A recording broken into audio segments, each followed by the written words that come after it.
दोनों हाउस में मतलब हंगामा करने की आदत विपक्षी दलों को है। वो काम करना नहीं चाहते हैं, देश के गरीब लोगों की सेवा नहीं करना चाहते हैं और देश का पैसा बर्बाद करने की आदत मतलब अपोजिशन को लगी है।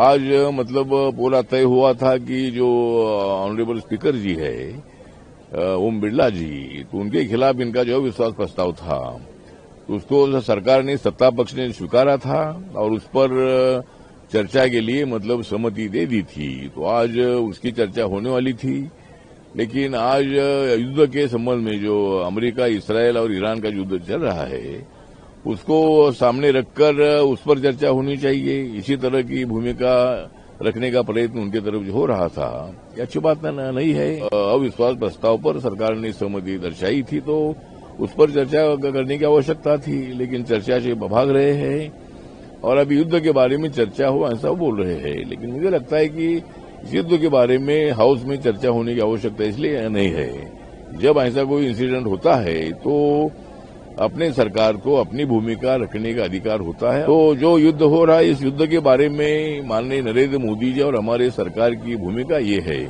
कि भाई शांति होनी चाहिए। जो लोगों का जो मतलब लोगों पर हमले हो रहे हैं ऐसा नहीं होना चाहिए।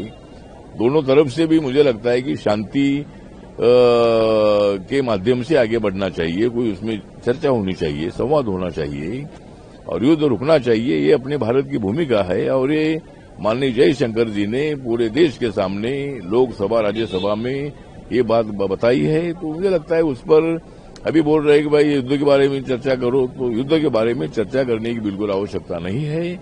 और ऑलरेडी भारत सरकार का जो स्टेटमेंट है, स्टेटमेंट ऑलरेडी दे दिया है। तो मुझे लगता है कि ऐसा इसी तरह का अपने भूमिका से भागना ठीक नहीं है और युद्ध के बारे में चर्चा की बिल्कुल आवश्यकता नहीं है। लेकिन ओम बिरला जी के बारे में, स्पीकर के बारे में सरकार चर्चा के लिए तैयार है। कुछ चर्चा शुरू करे और उसमें अपनी भूमिका रखने का सबको अधिकार है।